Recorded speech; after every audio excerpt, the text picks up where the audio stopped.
Star Network is here. Oh, no punches! I'm real revolutionary right now. Support this man, Black Media. He makes sure that our stories are told. Thank you for being the voice of Black America, Roland. Hey, Black, I love y'all. All momentum we have now, we have to keep this going. The video looks phenomenal. See, this difference between Black Star Network and Black-owned media and something like CNN. You can't be Black-owned media and be scared. It's time to be smart. Bring your eyeballs home. You dig?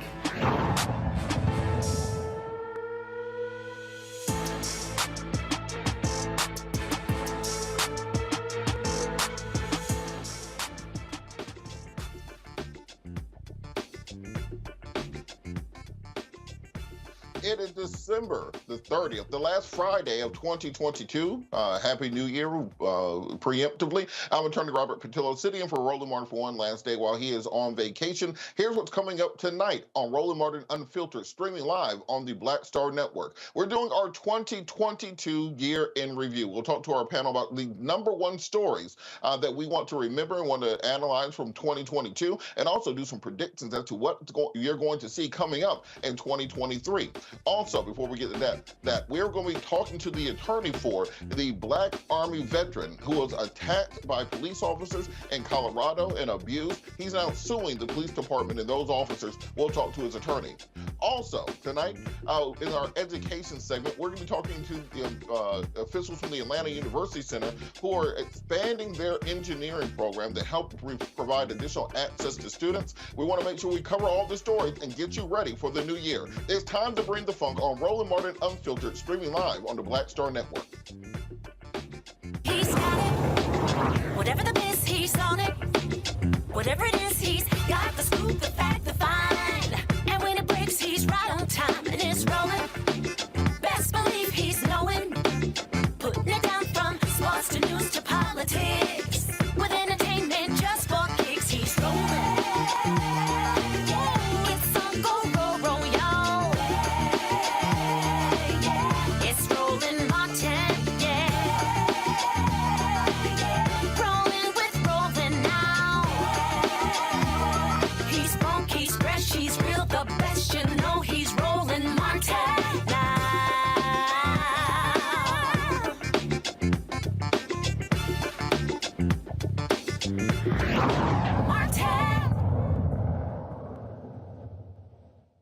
Dalvin Gadson, a U.S. Army veteran, 29 years old, is currently suing 3 officers from the Colorado Springs Police Department after an incident in October of this year where he was severely beaten by officers. Now, ostensibly, the officers have claimed, as always, that he was resisting arrest and therefore they were using proper force to force him out of the vehicle. However, body cam video has been released where we can see exactly what happened and what was inflicted upon Mr. Gadson. I believe the video is playing currently. Mr. Gadson is suing the 3 officers for excessive force for failure to intervene.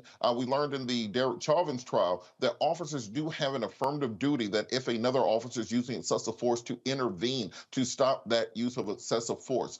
Joining us now to discuss this is the attorney for Mr. Gadson, Harry Daniels. Harry, how are you doing this evening?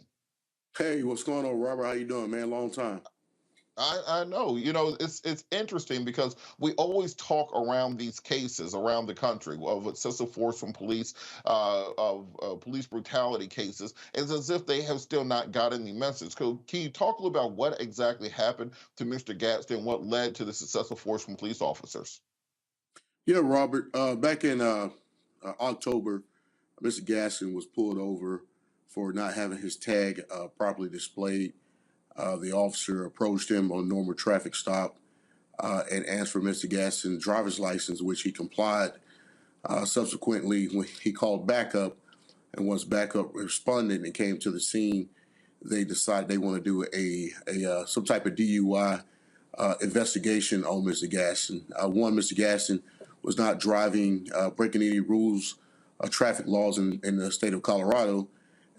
But simply on the fact because they smelled marijuana. Well, Robert, you know well as I know that Colorado legalized marijuana some time ago. So the smell of marijuana is not probable cause to suggest any illegal activity in the state of Colorado. But nevertheless, They want to do a DUI investigation on him with no probable cause to do so. And instead of explaining to him exactly what was happening, what was going on, they decided to tell him to get out of the vehicle. He refused because he was in fact confused of what was happening. And immediately they grabbed him, and you can see the video from there. They used excessive force. I mean, they beat this guy, punched him over in the head over 25 times, kneed him, kicked him. He was on the ground, kicked him in the face, slapped him, and so the injuries, they charged him with felonious assaults on the peace officers. The good thing that El Paso County DA in Colorado Springs, she in fact dismissed those charges, and his DUI was also dismissed by the DMV hearing officer in this matter, determined there's no probable cause. He still have pending charges, but we believe those charges should not have been brought against him. One, because he was resisting a unlawful excessive use of force against him. And quite frankly, I believe he was trying to survive at that point. When a man gets beaten so many times and hit so many times, then you really go in survival mode. That prompted us to file a federal lawsuit in this matter. And I wanted to talk a little bit about Mr. Gadson, because the reason he was in the car in the first place was that he has been working DoorDash. He is a Army veteran who is currently unhoused, who was working towards that. Can you tell us a little bit about the background and the person of Mr. Gadson? Actually, Robert, Dalvin is actually from the state of Georgia, from Savannah, Georgia. And he served in the Army National Guard here in the state of Georgia for some years. And he just fell on hard times, hard times. He was door dashing, saving money to go back, to get an apartment, to go back in the military, in the Space Force.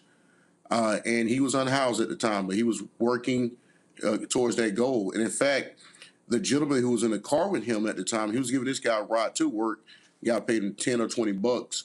So he was being a good Samaritan there, helping this guy out. But, he was in a position where he was, I guess, I want to say wrong place at wrong time, but, they decided to stop this black man at 2 o'clock in the morning. And, he's definitely up to no good. So we got to do a further investigation, see can we find something to stick, the video speaks for itself. This case is, this is something that when you look at it, it's unconscionable. And the good thing, the state of Colorado has some very liberal laws that denies law enforcement qualified immunity from the rep. Matter of fact, they cannot assert qualified immunity in the state of Colorado under Colorado statute, the Police Reform Act, and that came into play after the Elijah McClain incident that took place in Aurora, Colorado. So we're very confident that we have a very strong case. The video speaks for itself. We're seeking justice for Dalvin Gadson in this case. And like you said, it happens over and over again. No matter what, down at Jared Hobbs, down in Camden County, it doesn't matter. It's continuing to happen, and we're going to continue to pursue justice and fight for people who are suffering these type of incidents. What are the officers saying in the case? Because, of course, they have the standard defense saying, well, they were simply trying to execute their duty. They were in fear. The person resisted. I believe they stated there was a knife somewhere in the car, and because of that, that justified the additional actions. What exactly are their defenses to this? What are they claiming vitiated this vicious beating? Well, let me start here. First of all, the policy and the law in the state of Colorado, before you use any force, you must give a verbal warning that you are going to use force. Well, that didn't happen here. The reason why that law is in place or policy, because it tells a person like, hey, if you don't comply, we may put a hands-on approach for you to comply. They didn't do that here. And their response was that they feared is that he might have been reaching for a knife, a pocket knife in the console, the middle console. Well, Robert, you can see the video. We have multiple angles of this video. Mr. Gadson's body was laying over the console while one officer had his left hand and the other officer had his right hand, and the officer's pumping him, beating, just punching him in the face multiple times. There's nowhere you're going to find that he was reaching for any knife. In fact, that was the basis of the charge that they brought up against him in El Paso County Court in Colorado Springs. Well, guess what? The DA, the district attorney, they looked at this video, determined, no, he wasn't reaching. There's nothing in this video shows reach for anything. And you can look at the video, it's playing here. This is a man trying to survive. He don't have time to try to reach for anything. He's trying to protect his head and his body from these assaultive blows that he's taking. And so one of the officers, I understand, in the case has a track record of previous Right. accusations of police brutality. Can you talk a little bit about that? Yeah, one of the officers, and I dare not call them officers because officers don't perform this way. We don't refer to the individuals. And one of the individuals wearing the uniform, he in fact has a track record. He resigned from the Colorado Springs Police Department for wrenching a person's arm for jaywalking, or the guy used a middle finger against him, and he turned around, squad car around, which you have a First Amendment to shoot a bird at a person. Grabs his car, throw this guy against the car, put him like some type of arm bar, and and he has a extensive history. This is not the only time. He's actually went to other agencies, and I don't know exactly what transpired there, but he left those agencies. But he came back to Colorado Springs after he resigned from an incident that took place. And this is what you find, that it is moving over to another county over, let it cool down for a while and come back. So, and he's the one who's in the picture. I don't know if you have the picture or not. He's actually smiling with the bloody knuckles. He punched Dalvin so hard that his gloves ripped through his gloves ripped and his knuckles was bloody. That's how hard he was punching Dalvin. Can you talk a little bit about the long-term effects of this beating? Because one, Mr. Gadson is already an Army veteran. He's already suffering from a housing insecurity. And then you add on top of that, he already had a fear of officers. And then when you get beat by officers, clearly that's going to increase that. Can you talk a little bit about the injuries he sustained? Well, first off, look at those pictures. He suffered some significant injuries, closed head injuries, memory loss. A lot at times he's very foggy. He can't remember things. And Robert, keep in mind, this is a young man. This is a 29-year-old man. Look at it. He's completely unrecognizable in that picture. He had multiple bruising, blood running from his ear, his nose, his mouth, one of his eyes. Had abrasions on him. And he has some long-term issues, not just physical.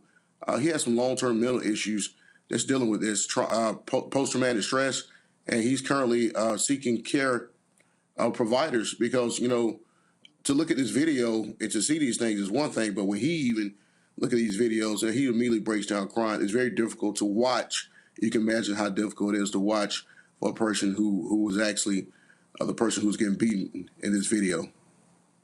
And with that, can we talk a little bit about just kind of in the macro, the fact that officers are still able to have these complaints against them and just kind of move on down to the next jurisdiction and do the exact same thing again until finally it's caught on camera, or they do something grievous enough to get them in trouble? What has to happen to stop this revolving door that keeps bad cops in positions of power? Results have to happen. And what I mean by results, you have to have arrests, prosecution, and prison sentences. And you would think that, and hopefully that would change. Who knows?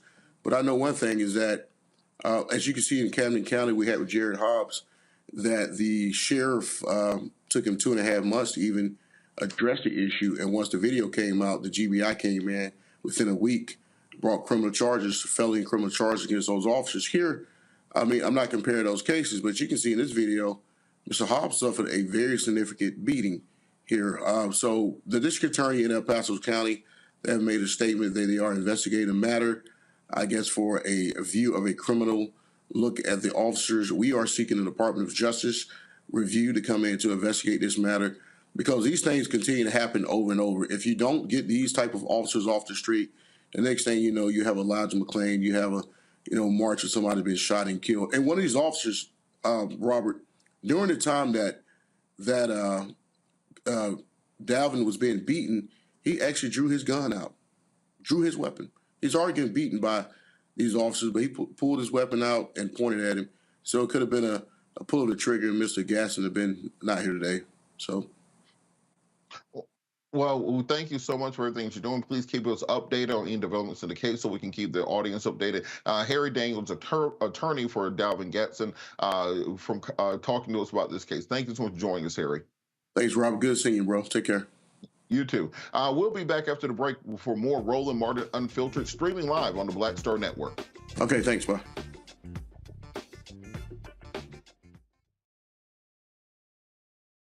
I love directing. It's a different kind of peace. I do believe that the 30 years I was acting was to prepare me for what I'm supposed to be doing and that what I'm really am good at. But when you were acting, were you even thinking about directing? Nope. Were you? So what the hell happened? If you had asked me 15 years ago, I probably would have said, no, I don't know. I was doing Ava DuVernay's first film, I Will Follow. Mm-hmm.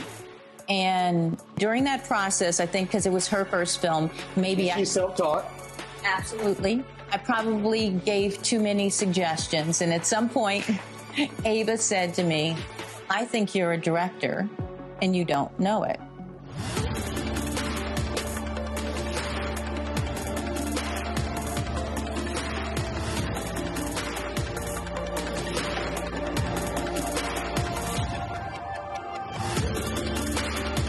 You talk about blackness and what happens in black culture. We're about covering these things that matter to us, speaking to our issues and concerns. This is a genuine people-powered movement. There's a lot of stuff that we're not getting. You get it, and you spread the word. We wish to plead our own cause. Too long have others spoken for us. We cannot tell our own story if we can't pay for it. This is about covering us. Invest in black-owned media. Your dollars matter. We don't have to keep asking them to cover our stuff. So please support us in what we do, folks. We want to hit 2,000 people, $50 this month, raise $100,000. We're behind $100,000, so we want to hit that. Y'all money makes this possible. Check some money orders. Go to P.O. Box 57196, Washington, D.C. 20037-0196. The Cash App is $RM Unfiltered. PayPal is R Martin Unfiltered. Venmo is RM Unfiltered. Zelle is Roland at RolandSMartin.com.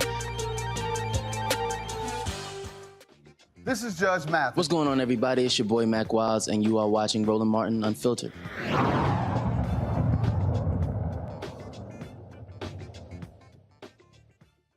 Welcome back. Let's bring our panel in. We have Kelly Bethea, communication strategist, Matt Manning, civil rights attorney, Dr. Larry Walker, assistant professor, University of Central Florida. So it's the end of the year. Last show of the year, so we're going to do our 2022 review. We're going to do a little bit different, though. If you've ever seen Around the Horn or any of those shows, we're going to do almost a lightning round. We're going to give everybody 1 minute to talk about each topic, and we're going to try to go through like 20 topics. So everybody ready?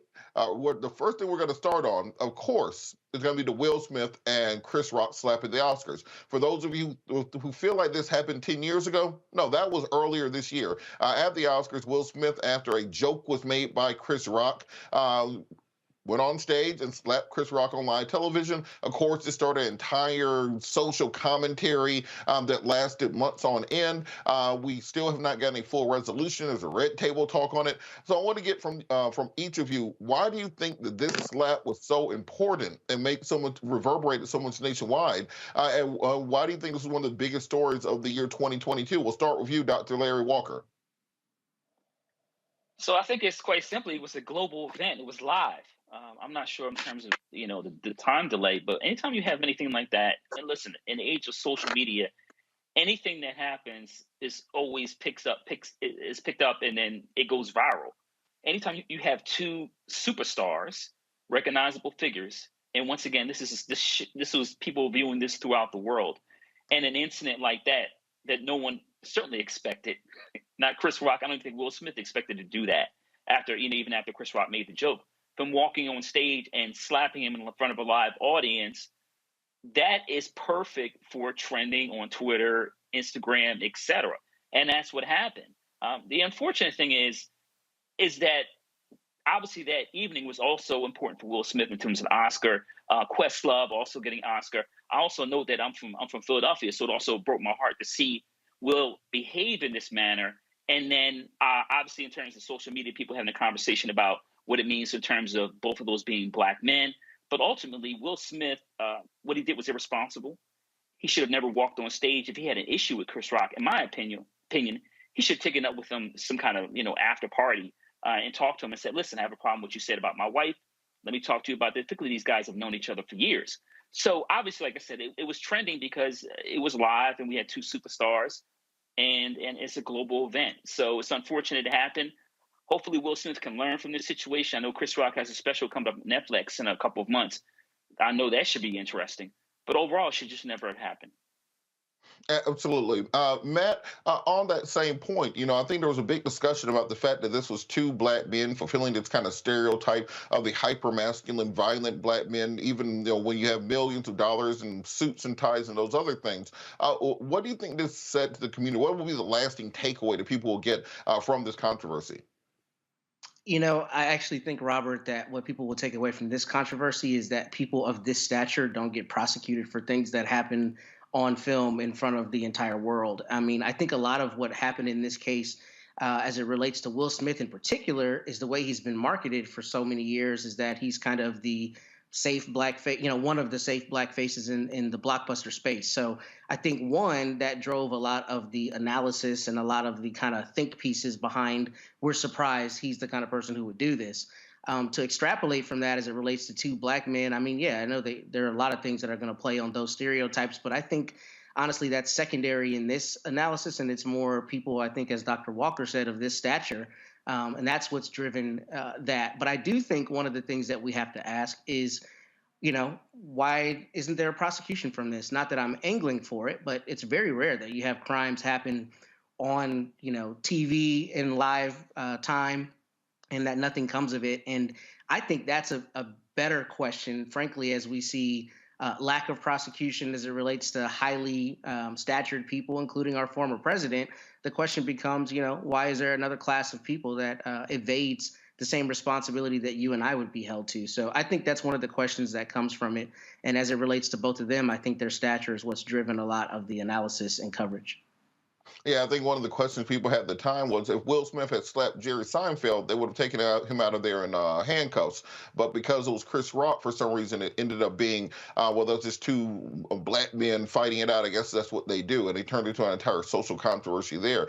Kelly, kind of on that point, you see a lot of what goes on social media. This turned into this big toxic masculinity versus equally toxic femininity on the internet, talking about Jada and August Alsina and Will's manhood and these sorts of things. Why do so many things descend into kind of this black men versus black women thing online? And why was this a catalyst for that? It was a catalyst because it was the first thing that happened in the year. That's just kind of like the end all be all of that specific question. But to your point about the toxic masculinity and femininity, I think it was also a catalyst for the things to come through this year from a Black culture perspective of Black women being blamed for Black men's actions on behalf of Black women, right? And that, to me, was the more exhausting point of it, because it was more of a continuation of things that we have been talking about, what feels like since the beginning of time, being, especially when it comes to Will Smith and Jada, how he is always sucking up whatever Jada has done in the media and the like. But Jada's actions are completely independent of Will Smith's actions, and that was not something that was discussed enough. It was more like, oh, Will's at a tipping point, and therefore it's Jada's fault because of all these years of X, Y, and Z. But to sum it up, it does feel like it was 10 years ago, right? But it was only 11 months ago. Hopefully we do not have a repeat of any of that during this Oscar season. Granted, Will has been banned for 10 years. But to your point of Will not being charged, my understanding is that it's because Chris Rock chose not to press charges. Now, whether the state can do that on behalf of Chris, what have you, I don't know. But I thought it was one of those situations where, because of the gravamen of the offense being two Black men on this global stage, Chris didn't want to elevate the situation any further. But I could be wrong. Well, I think it's one of those things that people are going to be talking about for years. Next story up, we have to talk about the confirmation of Supreme Court Associate Justice Ketanji Brown Jackson. President Biden fulfilled a campaign promise that he made. He said before the South Carolina primary, I will appoint a Black woman to the Supreme Court. He came through with that with Ketanji Brown Jackson. Now, of course, he had to have a Senate majority in order to do so, because please believe, if Mitch McConnell was still the Senate majority minority leader, she would have even gotten a vote. They would have made up some new reason to do so, but she was able to pass through. Kelly, going back to you, what does it mean to have the first Black woman on the Supreme Court? It means everything. I mean, it is truly a momentous occasion. I remember celebrating this when it happened. I wish it meant even more, being that she would have, tipped the scales as far as the right wing versus left wing thinking on the court. She just replaced a justice as far as the votes go, but as far as a Black woman on the bench, as someone who has graduated from law school and at one point in time aspired to be in her shoes, it was like I was a little girl again, seeing me up there. I think a lot of Black lawyers, a lot of Black women in law saw themselves in KBJ that day, and every day since, in that, we are finally being seen on the highest bench in the land, in the highest court in the land. And that is just an incredible feeling that has carried me throughout 2022. And Professor Walker, on this point, President Biden made it clear during his campaign that he will be appointing a lot of Black women to a lot of positions. He has the first Black female vice president, first Black female Supreme Court justice, first Black female UN secretary, first Black woman on the Federal Reserve, first Black woman to be his White House spokesperson. Is this just symbolism, or is this actual progress for the community? No, it's progress. And listen, I'm a former Capitol Hill staffer, and I can tell you that in certainly my time on the Hill and since then, you haven't seen so many women, Black women, in positions of power. Let's also give President Biden credit for the number of Black women he's in terms of that have been appointed, confirmed by the Senate. Let's not forget that. That's another really important piece of this. In addition to Supreme Court Justice Ketanji Brown Jackson being confirmed by the U.S. Senate. I also want to highlight something else in terms of, we talked about the confirmation hearings. First of all, Black women in terms of supporting Joe Biden from South Carolina on after the comments he made. But also I want to talk about how Black women get mistreated in these public arenas. Let's not forget what she went through during the Senate confirmation hearing in terms of how Republicans attacked her record, and not only her record in terms of her judicial record, but also her record in terms of what kind of person she was. So let's not forget that. But the bottom line is, President Biden, like few politicians I can remember, made a major promise to the Black community and actually followed through. But this is really important, not only in terms of what's happened here, the last couple of months, but also in terms of what it means for Black women in the future. There are Black girls who, young sisters who are in high school, who are undergrad or in law school now, can say now, you know what, maybe I can be a second Black woman to become Supreme Court justice. So it's not just symbolism. This is a lifetime appointment. But once again, like I said, it's also important not only in terms of her confirmation, but also the number of Black women that have been confirmed by the U.S. Senate for federal judgeships also. And Matt, can you talk a little bit about what KBJ or Ketanji Brown Jackson is going to mean to the Supreme Court? Where you all saw last week on the Title 42 decision, she concurred on the dissent with Neil Gorsuch, opposing the Supreme Court basically overstepping their constitutional power in order to extend Title 42. We've seen her voting alongside progressives, but also crossing party lines, joining opinions with other groups. What is her judicial temperament and her experience coming from being a prosecutor, being a lower court judge, mean to this court going forward? I think that's a brilliant question. And I think the simple answer is that she has the actual experience to make decisions that will affect actual Americans. I didn't even realize it until I prepared for today that she is the first justice to have criminal defense experience since Justice Thurgood Marshall. So you think about that. I know that's one of the things she was attacked about. And I think Dr. Walker, said that very astutely.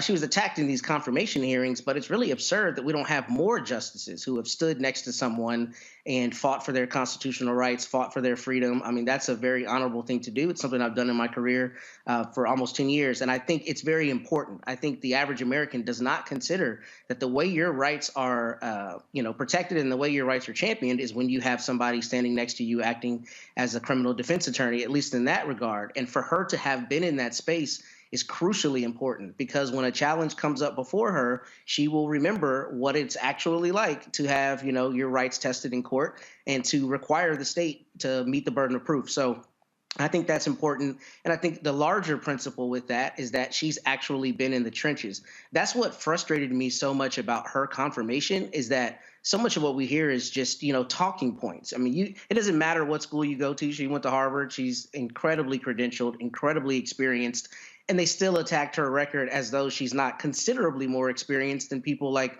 Justice Amy Coney Barrett. So I think she's a very necessary voice, and I think she's a voice who will be coming from the necessary experience to lead us forward with some of the seminal questions we're going to be faced with, including things like qualified immunity, Roe v. Wade, and some of the other stuff that's kind of in the national zeitgeist right now.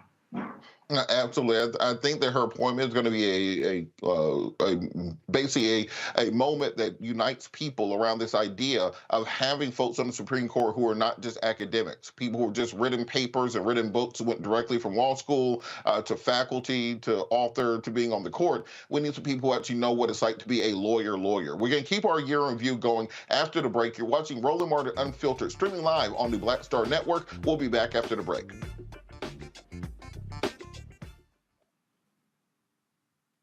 Hatred on the streets, a horrific scene, a white nationalist rally that descended into deadly violence. White people are losing their damn minds. As an angry pro-Trump mob storms the U.S. Capitol, we've seen shooting. We're about to see the rise of what I call white minority resistance.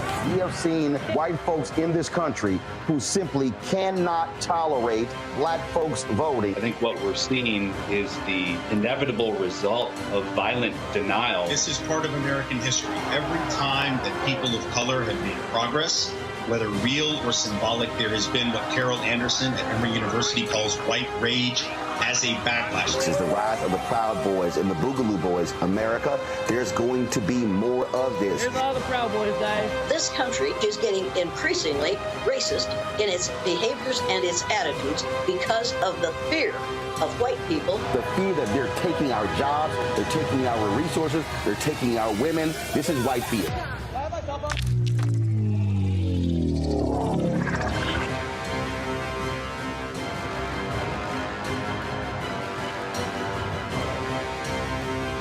Next on The Black Table with me, Greg Carr, we welcome the Black Star Network's very own Roland Martin, who joins us to talk about his new book, White Fear, How the Browning of America is Making White Folks Lose Their Minds. The book explains so much about what we're going through in this country right now, and how, as white people head toward becoming a racial minority, it's going to get, well, let's just say, even more interesting. We are going to see more violence. We're going to see more vitriol, because as each day passes, it is a nail in that coffin. The one and only Roland Martin on the next Black Table, right here on the Black Star Network. Hi, I'm Israel Houghton with Israel and New Breed. What's up? I'm Dr. Ricky Dillard, the choir master. Hey, yo, Peace World, what's going on? It's the Love King of R&B, Raheem Devon, and you're watching Roland Martin Unfiltered.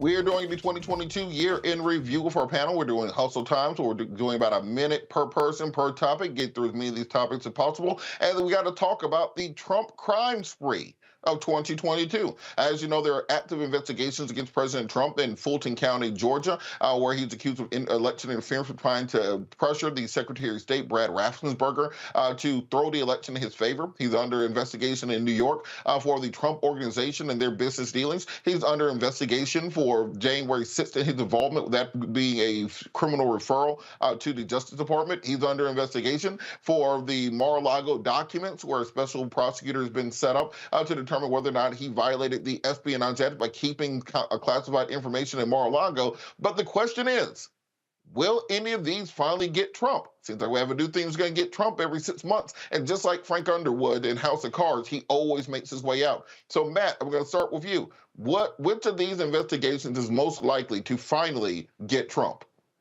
He's going to get caught up. He's not going to be Teflon on all of these. And I think the one that I personally think he has the most issue with is the Mar-a-Lago classified documents issue, because I was just talking about this to a colleague today. I think he's going to have real problems with controverting the mental state, right? Generally in a crime, there is a mental state. You intentionally or knowingly do something. Well, if your lawyers are conferring with Department of Justice lawyers and they're given several opportunities for you to turn over all these documents, you don't turn over those documents, subsequent classified documents are found in your possession, then it's very hard to defend the idea that you were unaware that you had to turn those documents over.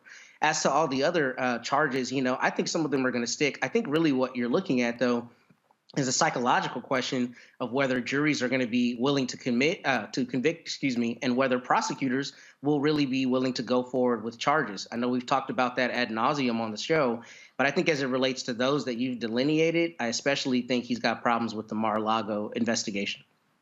And Kelly, Matt mentioned the prosecutors, and you have Fonnie Willis, the prosecutor in Fulton County, going after President Trump, who I've tried cases against. She ain't no pushover. You have Letitia James, the prosecutor in New York, going after President Trump. Which of these cases, including the January 6th cases, do you think will be the most likely to result in a conviction, or at least a prosecution of President Trump?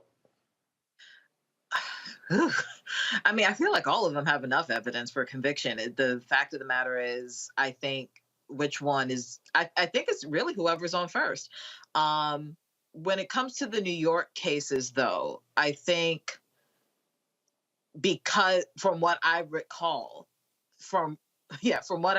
if they have enough evidence, if they have enough history there, considering that he's a New York native and all of these things, like they've been working on his case for an incredibly long time, like before all of the January 6th stuff, from my understanding. So I think they have evidence outside of just insurrection and him being dumb while he's president of the United States. They have enough on him outside of things that we just saw all year in 2022. So probably New York. All right, and Larry, we just got the Trump tax returns released, showing that for several years he paid absolutely no taxes. There's one year where he claimed that Trump Aviation made $42,000 and also lost exactly $42,000 in order to pay zero taxes on it. And no, Trump Aviation is not a real company. It's just the company he created to write off his helicopter expenses. Which of these prosecutions into President Trump is going to finally get him? So I like to describe 2022 as the year getting over, and 2023 will be rent due. The rent is due. I mean, look, we talked about all these Mar-a-Lago, Georgia. I think that which really could get him also, and I think any of these cases are certainly going to be problematic, as we can see. But I think internally with the January 6th Select Committee, in terms of the referrals to the DOJ, I think that'll also get him. And listen, like all of these cases seem, clear. And I know we call him Teflon Don in terms of being able to skirt laws for the last few decades. But I think that with the great work of the Select Committee and Chairman Benny Thompson, and like I said, with the referral they've made to the DOJ, I think that will get him if these other cases won't. But I certainly think Mar-a-Lago in particular, as I said, I worked on the Hill, and anything relating to classified documents, if that was me, I would have been placed under the jail the day after. You would have been all the way in Guantanamo. Let's be for real. Like they don't let you take classified documents and keep them. Yeah, you can't keep them in a closet next to the buffet bar at Mar-a-Lago. I mean, let's be for real. Continuing with Hustle Time, we have to talk about the overturning of Roe v. Wade. As many of you remember, the Supreme Court released a decision 6-3, overturning the 50-year-old precedents of Roe versus Wade, turning America basically back to the Missouri Compromise. You have half of the states literally being abortion states and half being anti-abortion states, with state laws which restrict abortion to 6 weeks kicking in across the country. President Biden signed an executive order to protect abortion on the national level. However, they were not able to push through a protection for abortion rights legislatively the same way they did with the Respect for Marriage Act. So, Kelly, I will throw it over to you. What does this decision to overturn Roe mean long-term for America, and what's the future of this overturning when we go forward legislatively? That's a loaded question. Ironically, I started The Handmaid's Tale this year. I had never seen it, heard of it, of course, but I never seen it. And I watched it a couple months back. And the decision to overturn Roe v. Wade seemed like the catalyst to start something aligned with The Handmaid's Tale story. I'm not saying that we are on our way to becoming Gilead per se, but it's certainly mirroring the themes in that show, and that women are increasingly becoming objectified and just seen as property, because there's no way you can justify taking away my right to do with what I want with my body for whatever reason, and act like we can just go about our merry little way as Americans. That's just not how this is going to work, especially when you had the freedom to do what you want with your body for 50 years. So with that in mind, what I see in this country is a lot of archaic, asinine laws getting ready to roll out in 2023. I see a lot of women, honestly, supporting these laws because they think that it's the Christian thing to do or the moral thing to do. And that's not the case in either category. And I am concerned. I'm just concerned with how it is going to be spun into a morality movement or a, more conservative movement, and not going to be called out for what it is, which is stupid. Matt, on that same point, I think that what people miss in this case is the ignoring of stare decisis, the breaking of precedents. What does it mean when we know that we have a Supreme Court now that has a 6-3 majority that don't give a damn about precedents, doesn't give a damn about stare decisis? They're willing to overturn long-standing laws. They've become the activist court that they used to warn us about in the 1980s. Can I say first, Robert, that you are killing it tonight? All of your questions are brilliant. And I think the answer to that is, one, they got where they wanted to go. I think the thing that people are learning about the Supreme Court is it's not apolitical. No matter how much we try to lie to ourselves about that, it's not. You look at the confirmation processes, you look at who's chosen, you look at the promises made, you look at the attacks lobbied. It's very clear that a lot of the Supreme Court justices are working in lockstep with their respective parties. To shift gears a little bit, though, I think your metaphor that this is the Missouri Compromise is the most brilliant thing I've heard as it relates to this, because this is exactly what I continue thinking about as it relates to the Supreme Court and really your average American citizen. We have a crisis of federalism in this country. I live in Texas. The idea that a woman in Texas does not have the same rights as a woman in Massachusetts, when we live in a globalized economy and in a country that something happening in real time across the country I can not only see but comment on, really, I think, stretches the bounds of the Constitution and the federalism that, underpins our government. And I think at some point we have to have a reckoning with how we're going to resolve that. I know what the Constitution says, but realistically, citizens around the country have denied amendments in Kentucky and Kansas and California and all these other places to their constitutions. And I think the large question becomes, we as Americans, how do we countenance having rights in one state that you don't have in another state? Particularly rights that go towards bodily autonomy. So I think it's important that we continue to, be vigilant to basically tell the Supreme Court what it is we want as Americans, because I think here they just ignored the precedent because they, voted along party lines to get where they wanted to go, rather than looking at what was appropriate constitutionally. Yeah, I remember back in law school, you'll read decisions from Learned Hand and some of these titans on the court, and they'd have this long reasoning going back to the Star Chambers of European common law. Now, just like, look, this is what we wanted it to be, so y'all figure it out later. and that's pretty much what the Supreme Court is now. Larry, even with the Dobbs decision, we still saw in places like Georgia with Brian Kemp and Florida with Ron DeSantis and Governor Abbott in Texas getting 70% of the white women's vote in the midterm elections. And that was across the board nationwide. What do you think this means long-term politically, the Dobbs decision? Many people credit it with Democrats holding on in the midterms, but also, it didn't really hurt Republicans as much as people thought it would. So in terms of white women and their vote for the three, conservative, governors you talked about, this is one of those mess around and find out situations. Let's be clear about when we talk about this issue relating to the reversal of Roe v. Wade.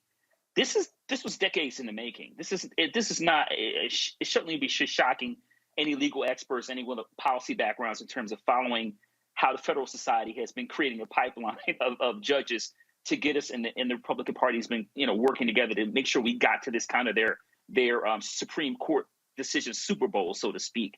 So it's not really that surprising we've gotten here. And I think the question is, what does this country look like moving forward, the next 4 to 8 to 12 to 20 years? And we do have a dividing line in terms of, blue states pro-reproductive rights and red states, some of which have large population centers, large states like Texas and where I am in Florida, in terms of limiting a woman's reproductive rights. And it's just almost like we're having, it's this ideological civil war we've had, and it's progressively gotten worse over the last several years.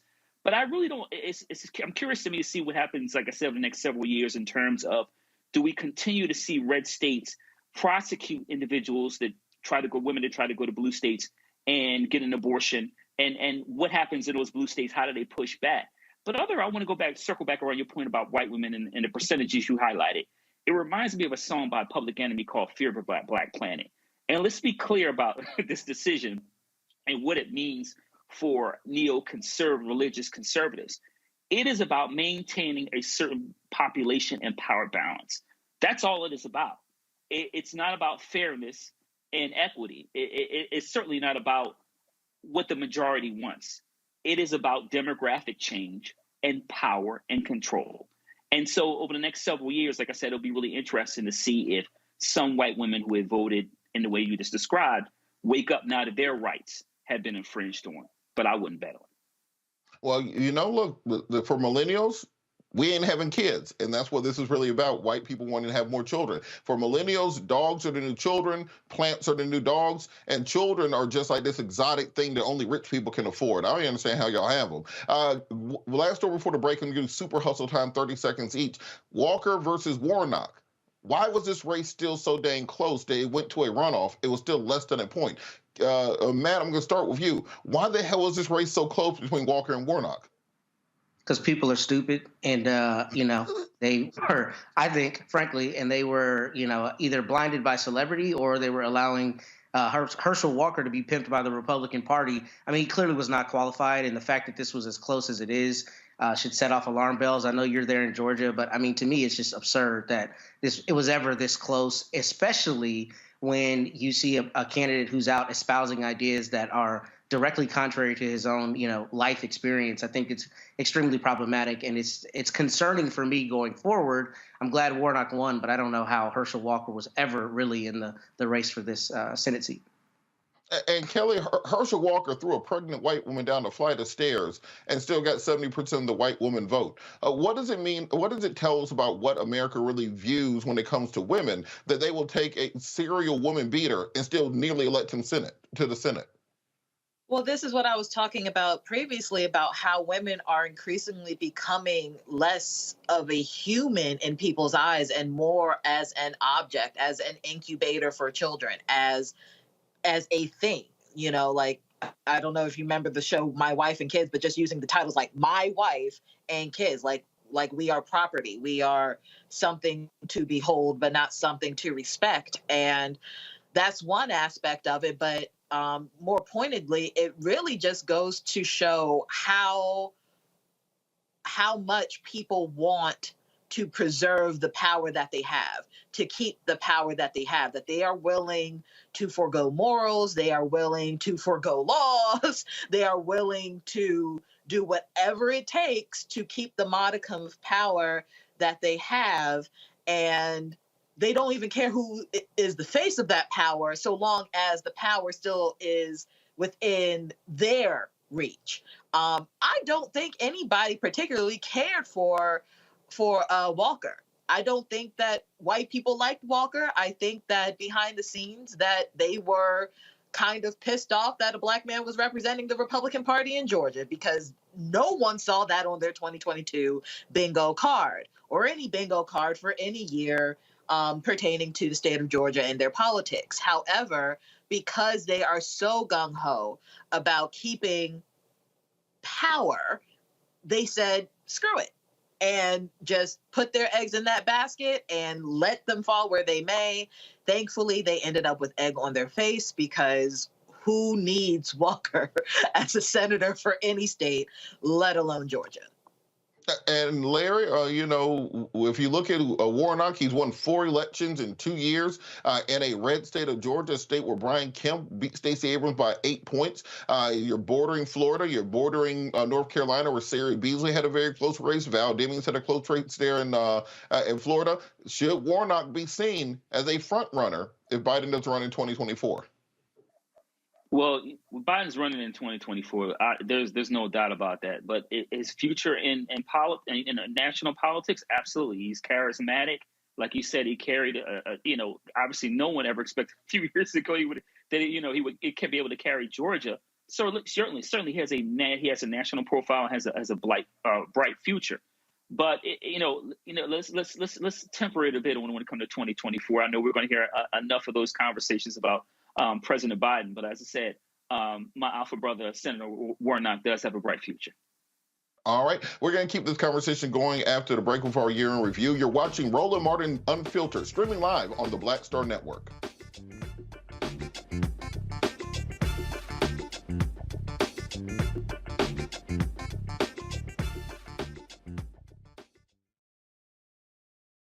On the next A Balanced Life with me, Dr. Jackie, it's time to tie up those loose ends, setting yourself up for balance, success, and even prosperity in the new year. Financial expert Pamela Sams joins our panel.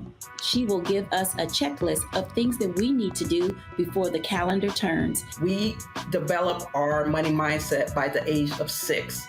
And so we have our sometimes 6-year-old self still operating in the background of our money scripts. That's next on A Balanced Life on Black Star Network.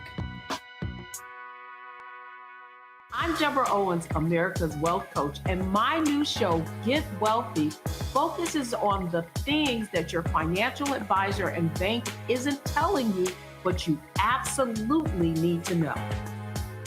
So watch Get Wealthy on the Black Star Network.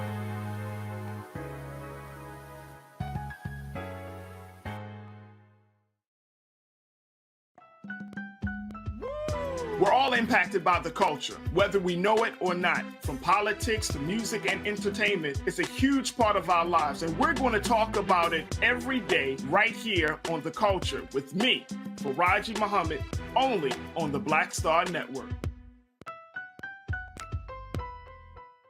Hey, what's up, everybody? It's Godfrey, the funniest dude on the planet. Hi, I'm Israel Houghton. Apparently, the other message I did was not fun enough.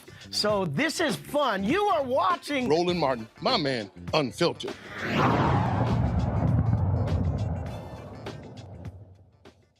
Gun violence, of course, was a motivating factor this year in people turning out to the polls. Many of these mass shootings ended up being some of the most significant events of this year, whether it was the Uvalde elementary school shooting, the Buffalo shooting at the supermarket. We saw carnage in America's streets that you just don't see in other nations. You put on top of that the number of police shootings that took place this year. One estimate has it at 993 people killed by police this year, which is actually down 50 from last year. The last 3 years in a row, we actually hit over 1,000 nationally, people killed by police officers in America. I note this does not happen in other countries. That is not normal, and we cannot allow that to become the new normal. Larry, I want to start with you. What do you think has to happen legislatively, both to deal with mass shootings and with police shootings that we see continuing to plague the nation, because the numbers are still higher than ever? Well, Democrats fought hard for the George Floyd Policing Act, and it didn't happen. Obviously, and soon, in a couple of days, we're going to have the House switch from blue to red. So you can forget any policing reform taking place over the next 2 years. But my hope is that the Democrats will get the House back in 2024. Biden will win, and will add some more Democrats to the U.S. Senate, hopefully, and then we'll get some kind of policing reform. I also want to add, as it relates to this issue, we need to blame Senator Tim Scott, because we know that there was a bipartisan there was a bipartisan understanding and working on some police reform. And from everything you read, Tim Scott was the one. He was designated to work on a police reform bill. But everything we read, it was Tim Scott, one of our own, so to speak, who made sure that this essentially didn't happen. And based on the numbers you're talking about, and we know that these numbers can very, very easily go up next year in 2023, the fact that he would not negotiate in all honesty and come to some kind of agreement is going to cost more Black and brown folks their lives over the next several years. And that's just the bottom line. So I'm hopeful in the next couple of years, certainly not next year or the year after that we can, Democrats can retake the House. And like I said, hold on to the Senate and the White House, and we can get some kind of comprehensive police reform. Matt, on the point of the mass shootings, no one seems to have a good idea on what to do about them. We've been dealing with them, since Columbine. Since most of us have been children, we've seen mass shootings at schools, at other at grocery stores, at churches, everywhere else. George Carlin used to talk about them, that he said one day there'll be shooters at grocery stores. We'll call them disgruntled worshipers or something along those lines. What can be done legally to try to stop this from happening? Because, as I said, this doesn't happen other places. Well, as you see in the wake of Uvalde, there are obviously a number of lawsuits. I saw that the big class action that was just filed starts out with the words of Cesar Chavez, talking about the people being united will never be defeated. And that's what it ultimately comes down to for me, Robert. I think we have a real problem in this country with looking at reality rather than falling to rhetoric. And the reality is so many people die at the hands of guns every year. It's an epidemic, and it's absurd that it doesn't happen in other countries, even the other countries we consider to be on our same plane and by whatever metric you consider that. So what that comes down to is people have to stop letting the principle of freedom stand before practicality. And what we need to have people demanding that our legislators, both on the state level and on the federal level, not allow another thing to happen and try to co-opt it for their political purposes, but instead find a way to protect us. I live in Texas, right, which is kind of the standard for gun ownership. And it's absurd to me that the same people who complain about regulation on their gun have no problem going to DPS to get a sticker for their car, right? We need to have realistic conversations about guns and the fact that guns only exist to destroy. Irrespective of home defense and all the other ways you can constructively use them, it's not like other things in our society that have beneficial purposes outside of destruction.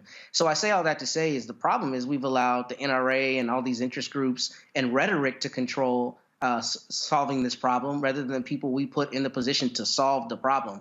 And until they're held accountable and made accountable to do it, we're not going to have any meaningful solutions. And Kelly, we always hear the same thing whenever there's a mass shooting or a police shooting, quite frankly. The politicians come out, they say we're sending our thoughts and prayers to the family.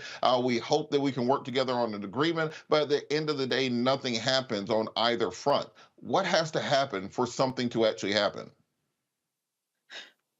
I think there needs to be a complete overhaul of our government, to be quite frank with you, because it all hinges on Second Amendment and what people perceive the Second Amendment to be.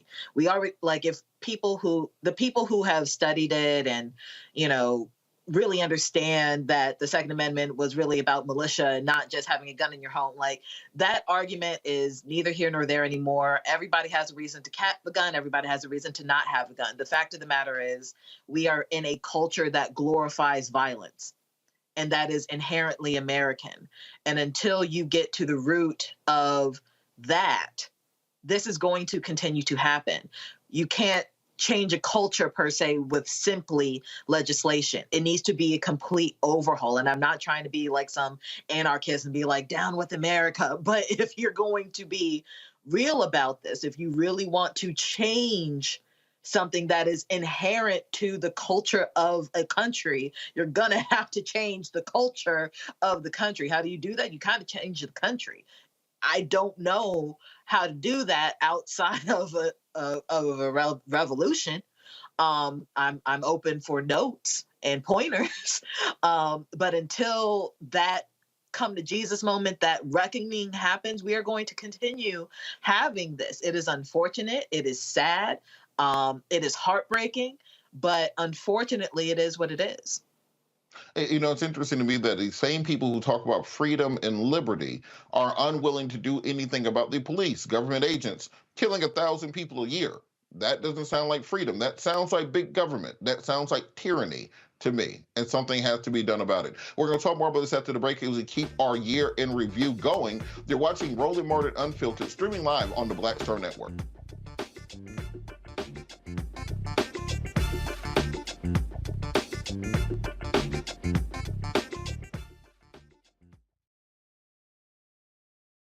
I love directing. It's a different kind of piece. I do believe that the 30 years I was acting was to prepare me for what I'm supposed to be doing and that what I really am good at. But when you were acting, were you even thinking about directing? Nope. Were you, so what the hell happened? If you had asked me 15 years ago, I probably would have said, no, I don't know. I was doing Ava DuVernay's first film, I Will Follow. Mm-hmm. And during that process, I think because it was her first film, maybe She's self-taught. Absolutely. I probably gave too many suggestions. And at some point, Ava said to me, I think you're a director and you don't know it.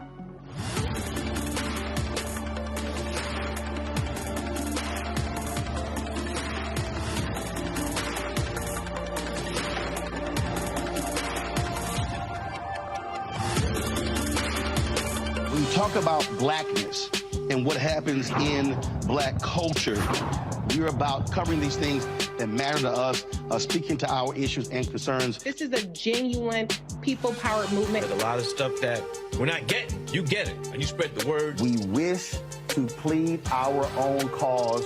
Too long have others spoken for us. We cannot tell our own story if we can't pay for it. This is about covering us. Invest in black-owned media. Your dollars matter. We don't have to keep asking them to cover our stuff. So please support us in what we do, folks.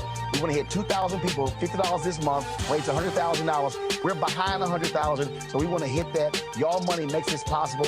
Checks and money orders go to P.O. Box 57196, Washington, D.C. 20037-0196. The Cash App is $RM Unfiltered. PayPal is R Martin Unfiltered. Venmo is RM Unfiltered. Zelle is Roland at RolandSMartin.com. Hey, I'm Amber Stevens-West. I'm Avery Sunshine. So this is Roger Bow. I got a message for Roland Mascot. Oh, I'm sorry, Ascot Martin. Buddy, you're supposed to be hooking me up with some of these mascots. I'm sorry, ascots that you claim to wear. Where's mine, buddy? Where's mine? That's all I got to say to you, okay? Mascot, goodbye. Hi, this is Essence Atkins, and you're watching Roland Martin Unfiltered.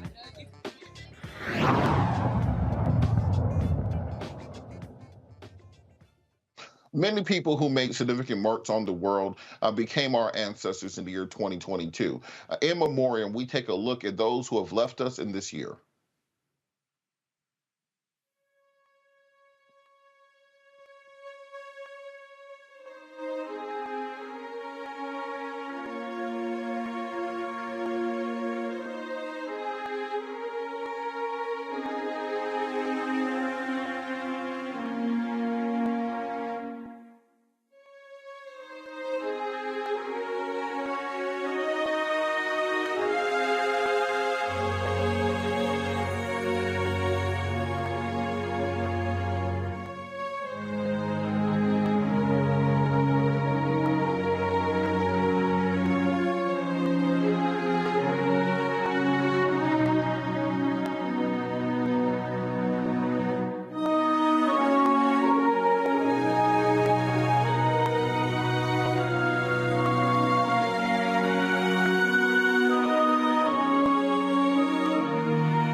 We're all impacted by the culture, whether we know it or not. From politics to music and entertainment, it's a huge part of our lives, and we're going to talk about it every day right here on The Culture with me, Faraji Muhammad, only on the Black Star Network.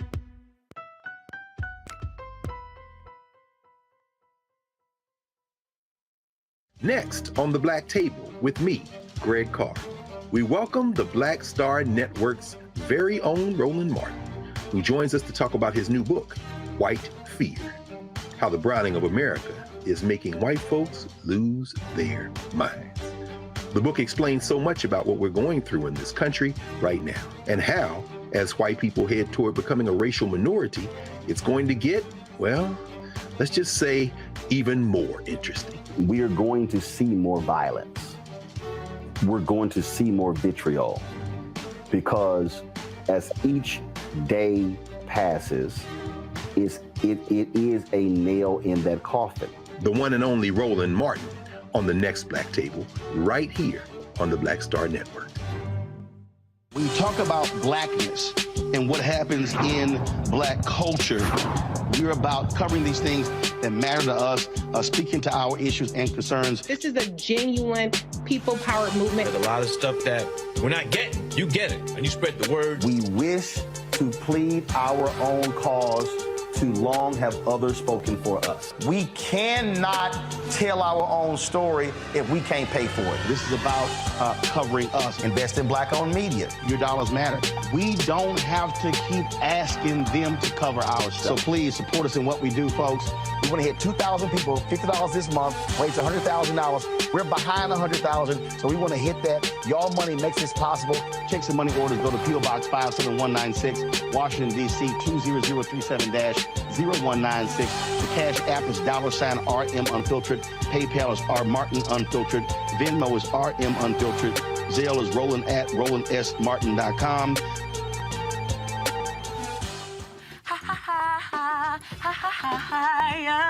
Hey, I'm Antonique Smith. What up, Lana Well, and you are watching Roland Martin Unfiltered.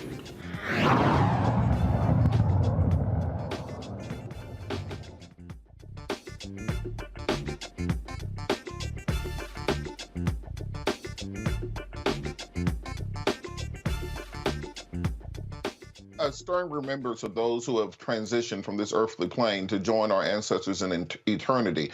I wanted to go back to our panel to ask you, who do you think was the most significant passing of this year? A year where so many of our heroes and legends have gone on to eternity. For me, I think that something that has not been looked at enough is the number of young rappers and entertainers who died in 2022. It seems like we cannot go a week without a prominent young rapper, normally under 25, either dying to gun violence, drug addiction, or some other circumstance. And the number of young comedians also who have passed away in 2022 under the age of 30 has been startling. And I think for this generation, they have learned to live with the trauma of the people that they love and look up to passing so frequently that it's part of the hardening that we see with this generation, where they simply believe that life's not going to last that long because so many people they look up to expire so early. So I'm going to go to the panel. Larry, I'm going to start with you. What death this year do you think struck you the most? So it could easily be Sidney Poitier, right? In terms of his Guess Who's Coming to Dinner, of his number of other Oscars, et cetera, To Sir With Love. But I'm going to go with someone who, when I saw, with a list of names that struck me of a memory I remember from years ago, and that's Lani Guinier. And I remember when she was, at the time, I think she was a law professor at Penn. Honestly, I think I was an undergrad, didn't really know who she was. And I got invited to some kind of event, and she spoke. And I remember being blown away and having a long-term impact on my life. So for me, like I said, I'm highlighting Lani Guinier as a person who, like I said, overall really kind of had an impact on, just my life. But like I said, certainly Sidney Poitier in terms of international film star, in terms of everything he's done and winning Oscars, and also obviously being a role model for a number of Black actors who've gone on to win Oscars, and his support of other Black actors throughout his life. Yeah, absolutely. Kelly, what death this year really struck you, and do you think will have the longest lasting impact? there was a lot of names on that list, but I'm going to go personal this time and say the death of my brother. He was 26 years old. His name was Robert Bethea, and he was killed in his home in Milwaukee of this year. As far as celebrities go, the one that hit me the most, mainly because it was triggering because of my brother's death, was Takeoffs, because it came out of nowhere. He had a history of doing nothing wrong to anyone, and yet he was still taken out of this world before the age of 30. It is heartbreaking to me that so many young Black men, of course Black women as well, but so many young Black men just don't get to see their fullest potential for whatever reason by way of gun violence. And this is not about to be a spiel on Black violence. That's not a thing. None of that. But again, with the romanticization of guns and the culture of gun violence in this country, we have become desensitized to people dying by way of bullet wounds. And it's sad, and the pain doesn't necessarily go away. With my brother specifically, I'm the oldest of 3. And when people ask about, like, well, how many siblings do you have? I immediately say I have 2. But now I'm down to 1 because someone didn't think my brother's life was worth living in his own home. And there are millions of anecdotes like that throughout this country, and it's got to stop. It changes you in a way that you have no idea how to think, how to act, how to be anymore. Like the 24 hours between finding out about my brother's murder and the day before, I'm a completely different person now because of that. I don't recognize myself just 24 hours before I found out that he died. And I can only imagine how many other people are in that predicament just this year, just today, because of gun violence. It's just got to stop. Absolutely. Of course, our prayers and support are with you. And the thing you need is, you know how to find me. So we of course, want to support you in every way possible. And you're completely correct that this is something that touches nearly every Black family. If it's not a brother or sister, it's a cousin or an uncle. It's not 6 degrees separation from gun violence in our communities. It's 1 or 2 degrees at most. Matt, I want to turn to you. What do you think was the most striking passing of this year for you? Honestly, I think it was Bill Russell, considering just all his contributions to our people, to sports, he was just a titan of a man. But kind of personally, as it relates to the celebrities in particular, the one that I did not remember until I saw his name and face come across is Bernard Wright. And I remember distinctly finding his music when I was an undergrad at Howard. I'm a musician, and I was in a band, and a guy I played with was wearing a Bernard Wright shirt. So I learned more about Bernard Wright. And, you know, I think about people like him because he was such an amazing keyboard player, and he played with so many people, Tom Brown, his own projects. He just, you know, is another example of somebody who enriches our lives in ways we don't even necessarily realize until we look at them in retrospect. So I just really was struck by his passing because I've been such a fan of his music and his keyboard technique and ability for so long. Absolutely. And of course, we pray and honor all those who have passed this year, not just the celebrities, the people in your own individual lives, the people in your community, the people who had a real impact on you. And it's our duty to carry on their memory, carry on their work to ensure that we properly honor them here as they transition to be with the eternal kingdom with our ancestors. Changing course. Of course, we are talking about what happened in 2022, but we also have to talk about what is going to happen in 2023. Earlier, we had a discussion about Ketanji Brown Jackson and the impact of her confirmation to the Supreme Court, but there are many upcoming cases that we have to look at when it comes to the future of the court. Joining us to discuss this, the upcoming anticipated SCOTUS decisions, is Shireen Mitchell, a social analyst and diversity strategist. Shireen, how are you doing today? I'm doing great today. How are you? I am outstanding. Could you talk a little bit about some of the cases that we need to be looking out for? And from the Supreme Court, of course, Title 42 is going to be coming up for oral arguments in February. The affirmative action cases are going to be decided coming up. What are some of the things that court watchers really need to be looking at? Yeah, I think this is a very important year because I don't think people realize how much our rights are on the ballot, when it comes to these particular cases. The Title 42 piece, I think, is really important only in the context of it was just upheld and that we were expecting it to be overturned. And for those people who don't know what Title 42 is, basically it says that certain people cannot come into this country because of the pandemic. And I always find this very fascinating. So are we going to admit that the pandemic actually still exists in this country right now and we need to take care of it? Or are we only going to relegate that to the border as a conversation? And Title 42 is very complicated because a lot of the pushback is coming from Texas, from the border. But ultimately, the way that this is being used, it was a case that was used during the Trump administration to minimize how many people can come through.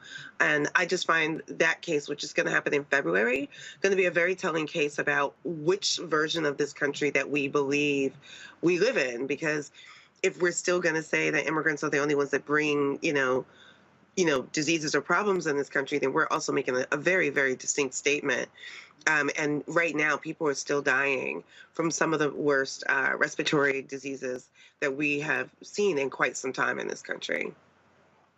And kind of piggybacking on that point, you have the dissent opinion that was joined between Neil Gorsuch and Ketanji Brown Jackson, and they talked a lot about this not being within the powers of the Supreme Court, that the Supreme Court is not supposed to make immigration policy, and effectively what they're doing is overstepping the president, overstepping Congress, overstepping the regulatory agency, overstepping international law when it comes to claiming asylum in this country, and really legislating from the bench. What are the long-term ramifications of having a conservative activist court of this nature? That is I'm so glad you said that, because I don't think people realize that is not the purpose of that court. That court is supposed to only see cases that they think that have been legally put before them, but not make decisions. And the fact that it was stopped in the first place by SCOTUS, that is a huge tell that our systems are either breaking down or completely changing in a way that we are not accepting. Because the president making the decision and then SCOTUS saying, okay, we're going to stop that decision is fascinating in two ways. When it was made during the Trump administration, that didn't happen. They didn't stop it. But now that the Biden administration is trying to do that, well, I think the courts are now telling us that they are a biased political court. And that's scary, because we have never had such a biased political court like this from an ideological political stance. Yeah, at least they used to lie to us. Like, they at least used to take the time. They may have came to the same decision. They at least take the time to, make it sound like they were basing it on something. Now it's just turned into, I don't know, y'all figure it out. No, you can't do it. I wanted to move on to the Biden student loan cancellation that's going to be before the Supreme Court, because I don't know if this one's going to make it, because given the composition of the court, and it's very tenuous, the grounds on which President Biden based his student loan cancellation. It was very arbitrary, the numbers that he picked. It was kind of, he picked the number out of the hat, 10,000 for some people, 20,000 for other people. Do you think that the student loan cancellation will actually survive the Supreme Court?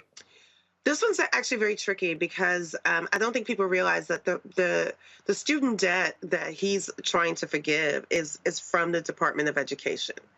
And those loans are drastically different than other loans. And the reason why this case is fascinating, and again, another one that's going to happen in February, is because the people from Texas, again, the state that brings these cases, is that one of the plaintiffs is basically saying, I have a corporate loan. And since I have a corporate loan, I am not going to be eligible for this. So what they're trying to say is that these are discriminatory practices. Again, very fascinating when those discriminatory practices are being used in the court and when they're being justified versus not, right? But this is about the Department of Education, which, by the way, Biden has a say over. I mean, that's the federal government. And so the other plaintiff, basically someone who didn't get a Pell Grant.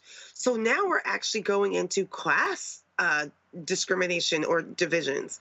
So I think this case is going to be very interesting in terms of what people should be looking at, because we also have to remember public education, and that included public colleges and community colleges, was once free until segregation, when people, there were people who were getting that for free and segregation happened and they decided that Black people shouldn't get it. And then also based on a class perspective, people who didn't have the funds to go to a private university and spend, their family had the wherewithal to spend, so much money on their education. And those people are also complaining. But there is a fundamental misunderstanding. This is about public education. And if we can't have that distinct conversation, then I think we're going to have a little bit of a problem when this does actually move forward in February. Because I think the way that court has already said that they're kind of leaning basically says that they're making statements about now class and privilege in context of this particular case. It's staying in that same lane. Of course, we have the affirmative action cases that were argued in front of the Supreme Court this fall that will be decided upon. One case of Asian American students claiming they were discriminated against. Do you think that this court will finally overturn affirmative action, overturn the precedents of the Michigan case from over a decade ago, overturn the opinions of Sandra Day O'Connor when it comes to weighing different factors and admissions, and really just take this away, the ephemeral causeway that has created, in many cases, the middle class by educating more people that the people who deride it call affirmative action? Yeah, this is sort of rolling back rights, right? Because again, what I said earlier, that's why I said what I said. There were people who didn't get the right to go to college. We didn't get the public community aspect of it. So this is a case against a private institution, and UNC is not one, but the Harvard one is the one. And if you think about some of the statements that were made, they're basically saying that affirmative action is making a choice simply on race and nothing else. And that's not what's happening here. What people are not understanding about this debate is that race is just one of many factors that schools are picking to have a diverse system of students who are getting educated and opportunities for them, whether they're wealthy or not. I always find it fascinating with the Harvard conversation is that legacy students are not being challenged. The students that are being challenged are the people who are saying these are students that don't deserve to be here, and that they're somehow being granted something they don't deserve. And it is causing a clash between Asian Americans and African Americans, as well as a clash about this conversation about what is actual racism. If you listen to this case, and I think people should pay close attention to what was actually said, even Asian Americans are saying that they don't fall into the classification of race. So race, religion, sexuality, and they're outside of that, and that's the case they're presenting. Then are we redefining race in this country now? And I really want to understand people not guessing or framing that if one group says they're not a part of the race class, then and they're not a minority, what does that mean as who's being classified as a minority in this country, and who's being classified as white or white privilege passing? And that's what this case is about. I am not sure how this case is going to turn, because I do know we have people like Thomas who does not believe in affirmative action at all. But we also have people like Jackson who's very adamant that race is not the definitive factor here, and we should have a broader conversation. Absolutely. I want to bring the panel in on this discussion. Matt, I'm going to go to you first. What do you think is going to be the big case that the Supreme Court decides in 2023? For me, I think that they've been chipping away at voting rights for the last decade or so, and chipping away at the Civil Rights Act of 1964 for the last couple of decades. I think they might go for the full enchilada and just reform the Interstate Commerce Clause and take away the ability for the federal government to infringe upon individual actions. What do you think will be the big thing they decide? I think you kind of spoke to it. I think they're going to empower states even more to make decisions and to try to take away some of the federal power. I'm not sure exactly what the big decision will be. I just frankly don't know. But I do think that Ms. Mitchell was brilliant in her analysis insofar as it's our rights on the table. And I think everything is under attack. I think the Dobbs decision from this last term is a precursor to what we're going to see. And I think there are going to be other things on the chopping block.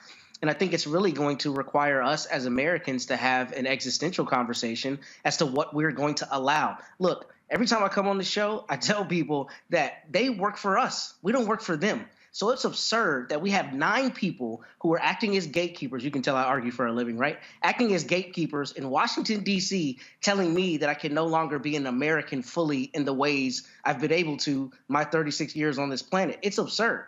And I don't really know how you stop it because people are buying the rhetoric, and that rhetoric is so politicized. And I think Ms. Mitchell, again, was spot on with that. We've been lying to ourselves for all these years about the Supreme Court being apolitical. They are super political, and they're showing us that. And I think anyone who cares about their rights and cares about the Constitution and cares about true freedom as an American should be concerned about what they're going to do in this term because they're continuing to gut the freedoms that we have. So I'm not sure exactly what that answer is, but I'm suspecting it's going to be everything. And I think they're coming at our necks with everything they have on every question that comes before them. Kelly, what do you think this term of the court might mean for women's rights? We've already seen them roll back Dobbs. They could come for contraceptives nets. They could come for equal pay. What do you think is going to be the outcome of this term for women? It's going to suck no matter what the votes are going to come down to just because of how the court is split at the moment. But to your point, when you were talking about what the next big case is going to be, I keep having nightmares about Justice Thomas's concurrence, I believe it was, when he was saying about basically the other cases that he would like to see challenged in the court regarding contraception, regarding gay marriage, regarding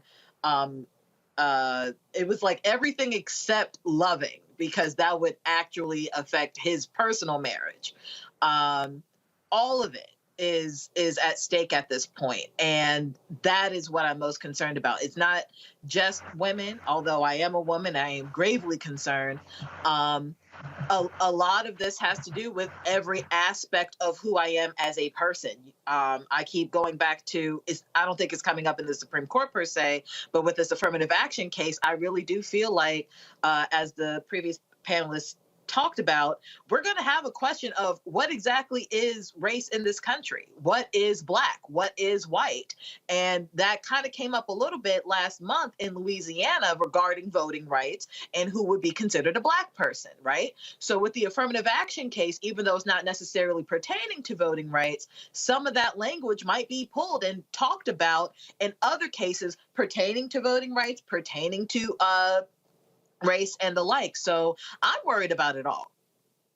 Absolutely. Larry, we're running tight. Really quick, what should people look out for from the Supreme Court in this next term?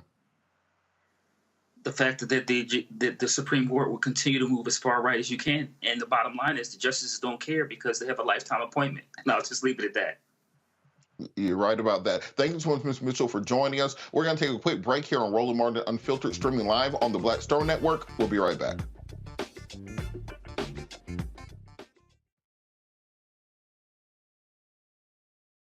I'm Deborah Owens, America's Wealth Coach, and my new show, Get Wealthy, focuses on the things that your financial advisor and bank isn't telling you, but you absolutely need to know.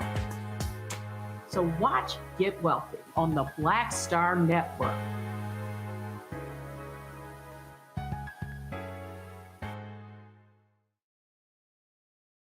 I love directing. It's a different kind of piece. I do believe that the 30 years I was acting was to prepare me for what I'm supposed to be doing and that what I really am good at. But when you were acting, were you even thinking about directing? Nope. Were you? So what the hell happened? You had asked me 15 years ago, I probably would have said, no, I don't know. I was doing Ava DuVernay's first film, I Will Follow. Mm-hmm. And during that process, I think because it was her first film, maybe She's self-taught. Absolutely. I probably gave too many suggestions. And at some point, Ava said to me, I think you're a director and you don't know it.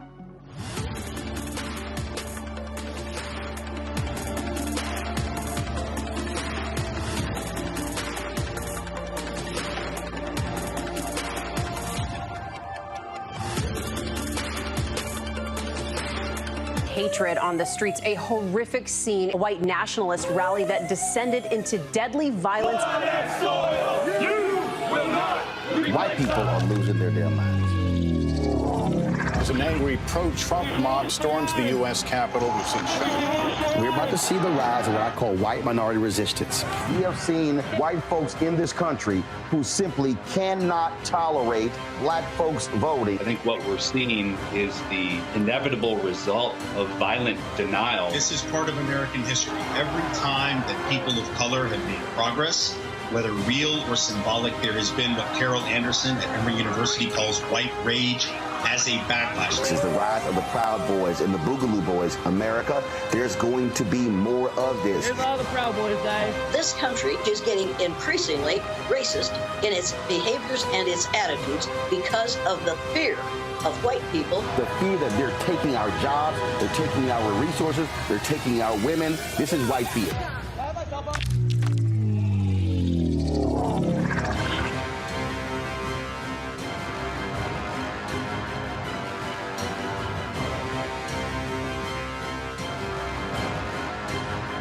We talk about blackness and what happens in black culture.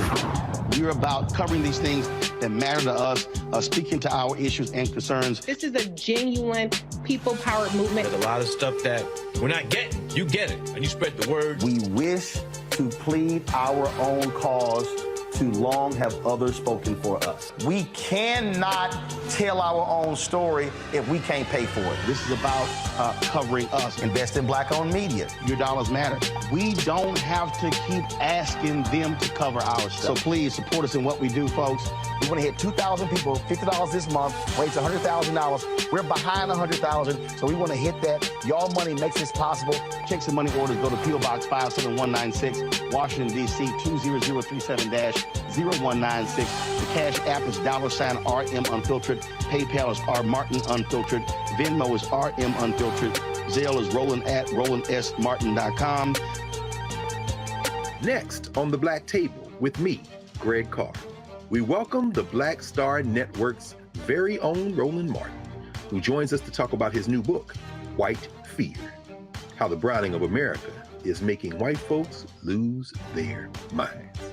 The book explains so much about what we're going through in this country right now, and how, as white people head toward becoming a racial minority, it's going to get, well, let's just say, even more interesting. We are going to see more violence. We're going to see more vitriol, because as each day passes, it is a nail in that coffin. The one and only Roland Martin on the next Black Table, right here on the Black Star Network. Hey, I'm Antonique Smith. Hello, everyone. It's Kiara Sheard. Hey, I'm Taj. I'm Coco. And I'm Lily. And we're SWV. What's up, y'all? It's Ryan Destiny, and you're watching Roland Martin Unfiltered.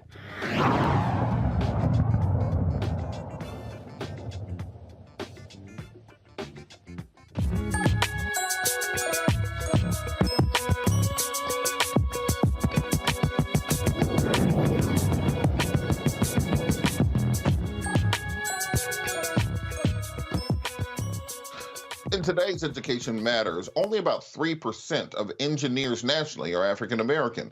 As you all know, I'm an alumni of Clark Atlanta University, and the Atlanta University Center Consortium is working to change this. They have received a $1.5 million investment from the A. James and Alice B. Clark Foundation in order to help support minority engineers. Here to talk about this are Dr. Said Sewell, AUCC Director of Office of Academic Research and Student Success, and Dr. Jonathan Gaines, the AUCC Assistant Director of Engineering, Education, and Innovation.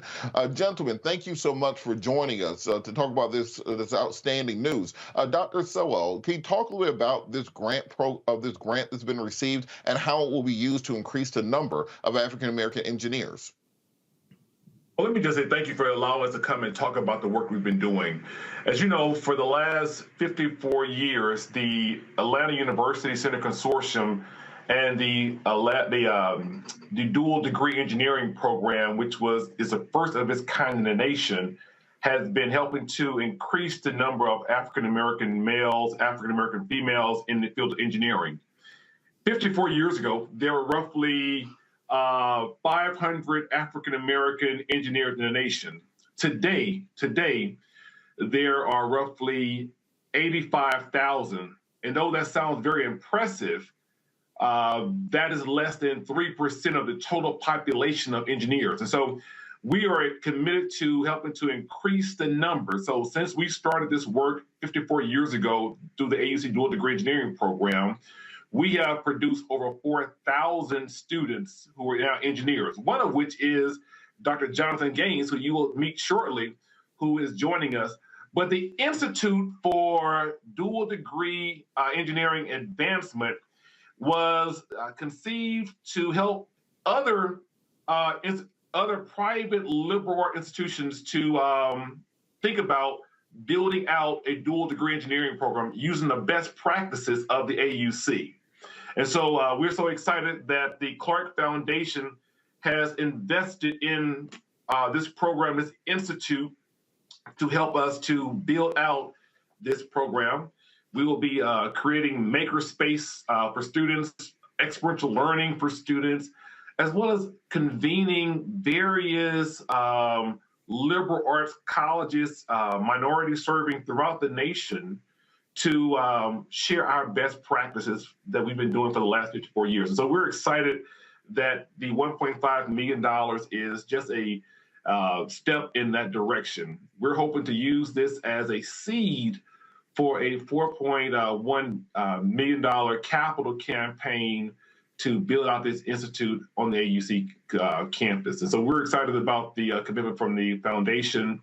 We're even more excited about being able to continue the work that we've been doing for 54 years and to help produce more African-American as well as minorities engineers for the nation. And so we're excited about that.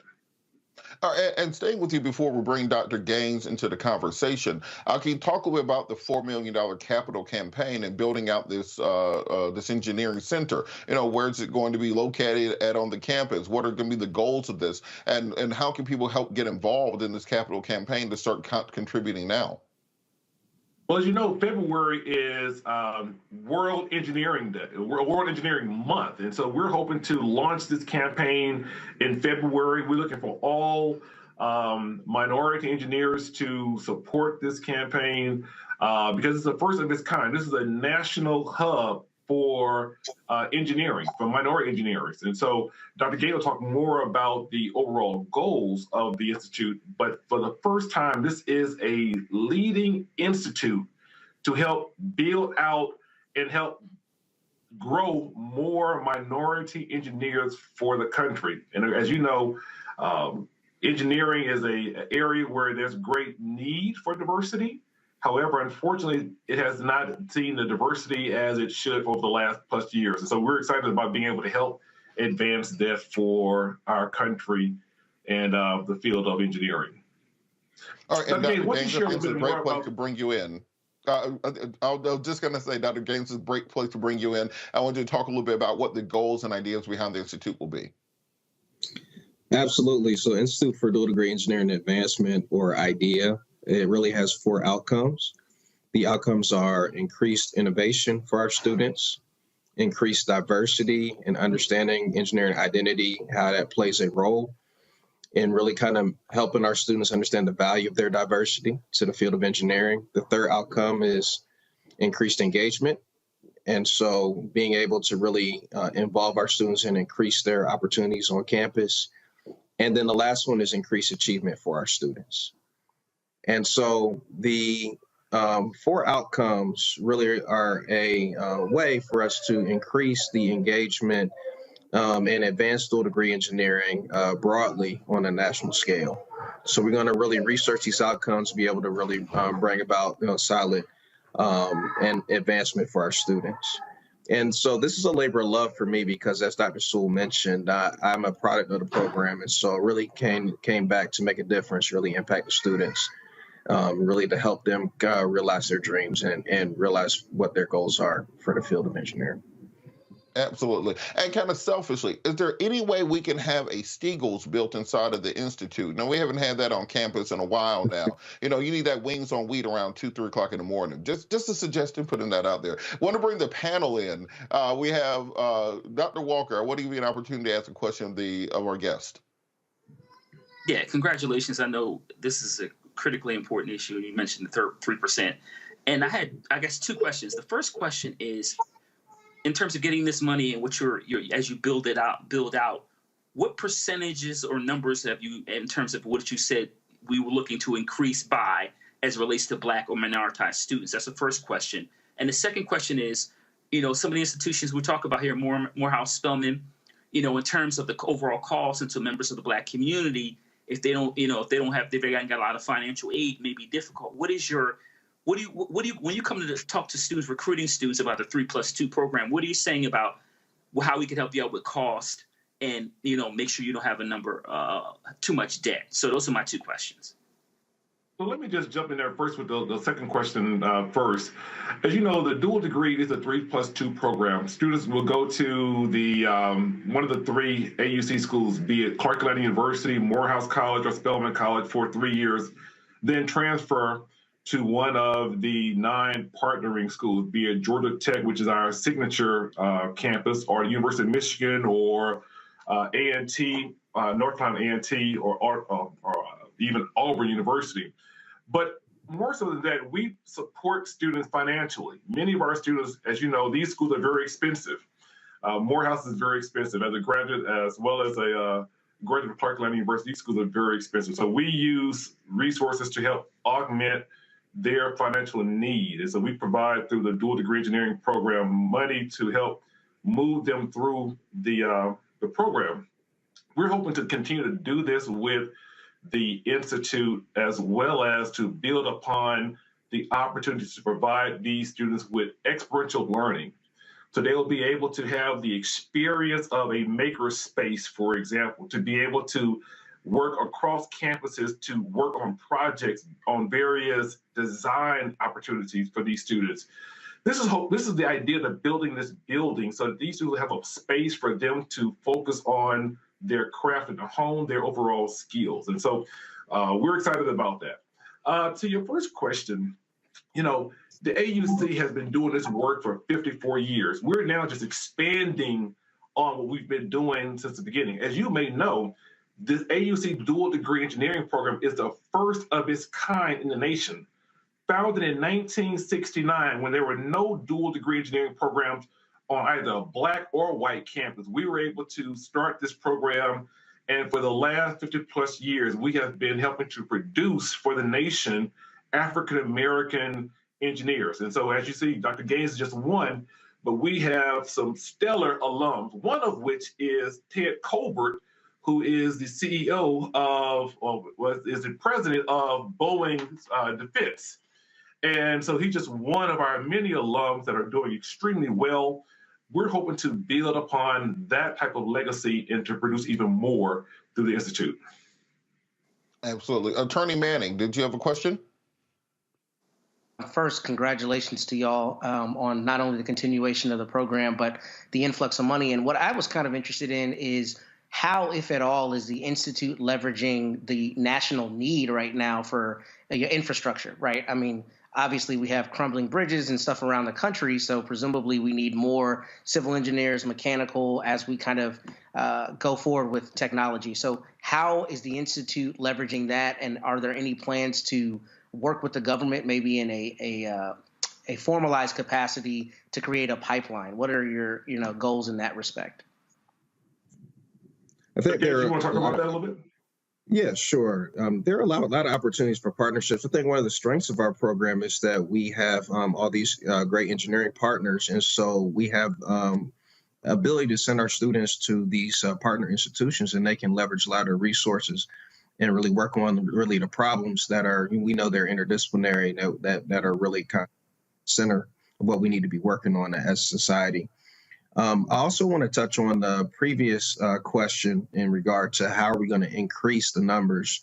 And I want to mention that, 15 short years ago, our representation numbers were much better. We were at over 5% representation in the field of engineering. And so we're really trying to get back to some of the things that really kind of we need to really increase the number of Black engineers. Well, I want to thank you both. I'll just share with you. Go ahead. Just share just quickly, is that we have a very robust engineering internship program in which every student in our program is linked to an internship both in either the private industry and or government. And so we're hoping to allow these experiences to help strengthen and augment what they're learning in the classroom.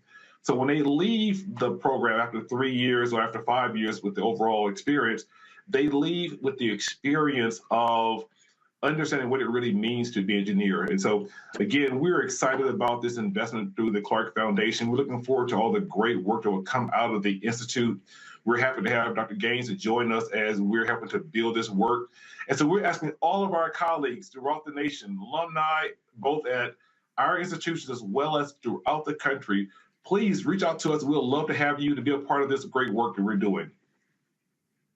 Well, I want to thank you both so much for all the work that you're doing. It's great to see the Lane University Center progressing. Of course, we had the Data Science Center, which received, I think, a grant earlier this year with the work of Talitha Washington, and all the great things that are happening in that area, the really mecca and the epicenter for Black education in this country as a biased alumni. I would say that right now. Dr. Sewell, Dr. Gaines, thank you so much for joining us. I also want to thank our panel for joining us today, Dr. Larry Walker, attorney Matt Manning, also Kelly Bethea, who had to leave us earlier. Thank you guys so much for being with us.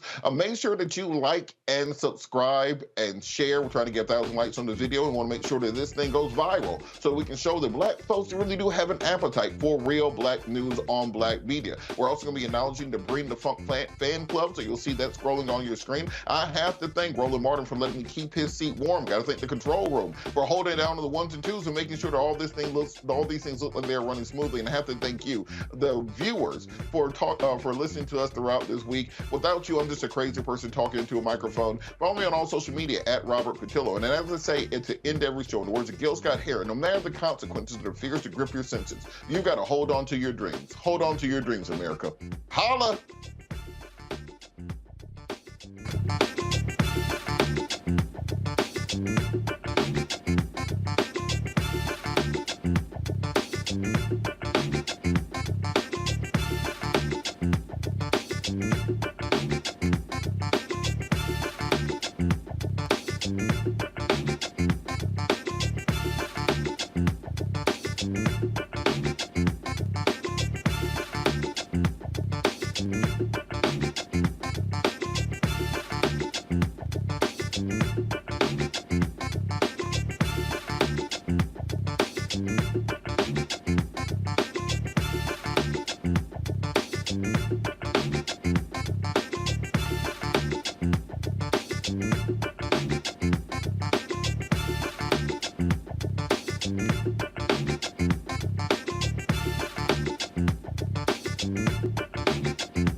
you.